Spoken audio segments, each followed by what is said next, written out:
Out to even the playing field with the new coaching performance assessment system. Former NFL quarterback James Hasty and Dr. Stephen R. Cureton joining us to share how they are changing the front office here. Good morning, gentlemen. Thanks so much for joining us. Thank you. James, let's start with you. So why did you start this firm, and tell us about the idea? How did that all come about? Well, first and foremost, the game of football has changed my life, and I wanted to see it, how I could help.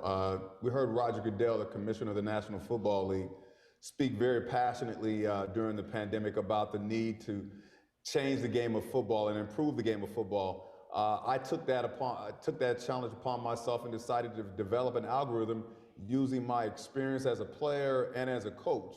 And then ultimately sitting down with a professor in mathematics and really fine-tuning that algorithm that helped us grow and build the 1,600 person database that we currently have in place right now, which is basically comprised of coaches of today and of yesteryear. So basically what we've done is we've taken that and we've now said, hey, let's build an additional tool that allows us to collaborate with NFL owners or college administrators and identifying what exactly it is they're seeking when it comes to hiring their next coach.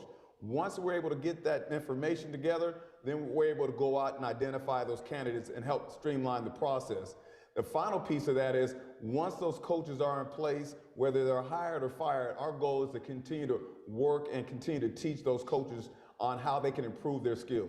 Dr. Cureton, let's bring you into the picture here. So how does CPAS work? How does this system work? I know we can get bogged down into the algorithms, but kind of explain in layman's terms how this is work and how it's been so successful.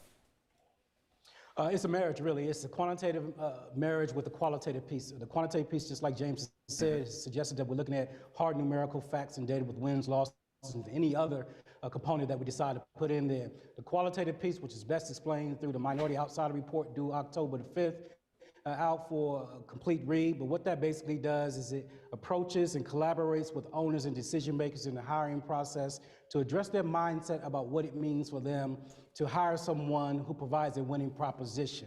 And so we were able to have conversations, have collaborations and contributions from lawyers, journalists, athletic directors, head coaches, team presidents, and of course team owners. And they have basically said these are the things that are unique to us. For example, you could talk about culture of care. That comes from athletic directors. Or you could say contribution to team legacy. That came from the head coaches, the likes of Andy Reid, Bruce Arians, and Herm Edwards. Or you could talk about a Jerry Reese who talks about being the GM and how that factors into the equation about I need someone in place who understands the business of football and the culture of football. So we have those contributions, and it will continue to grow as we collaborate with more and more team owners, executives on a professional and college level, not just for football, but also for all sports as well. James, you were a great football player, had a good career in the NFL. You also played under a lot of coaches and administrations. So how do you see the college and pro teams currently evaluating coaching candidates?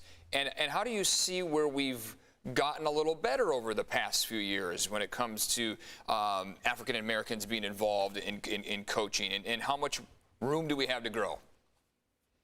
You know, just a few years ago, we were at 8 NFL coaches, the minority coaches, and now that number has dropped down to 3. The legendary John Wooten and the former head coach Bill Walsh had a conversation one time, and they essentially told, John shared that story with me where their goal was 12 coaches in the National Football League at some point. And now we've kind of digressed a little bit. So our goal is ultimately to improve the game and make it better for everyone. This is not a race-based algorithm. It's not a race-based qualitative tool, but this is a system that's basically designed to identify the best candidates. And I've had conversations with guys like Coach Tony Dungy, Coach Eric Bieniemy, who's with the Kansas City Chiefs, Todd Bowles, who's with the Buccaneers, all African-American coaches who really just want to find and establish a set of criteria that they know once they are able to achieve, and then they'll have an opportunity to be a head coach. And I think at the end of the day, that's all we want is to find the best candidate for that football team, and it makes our game safer. Definitely. Football has been fantastic to me and my family. It's provided me with a wonderful life, but I wanted to see other folks be able to benefit from the game as well. And it's by improving the folks on the sideline. Yeah, we got to run here, James. The ultimate goal. We got to run here. James and Dr. Cureton, really appreciate your time here this morning, and it's a great organization, and we applaud your efforts. Thanks for joining us.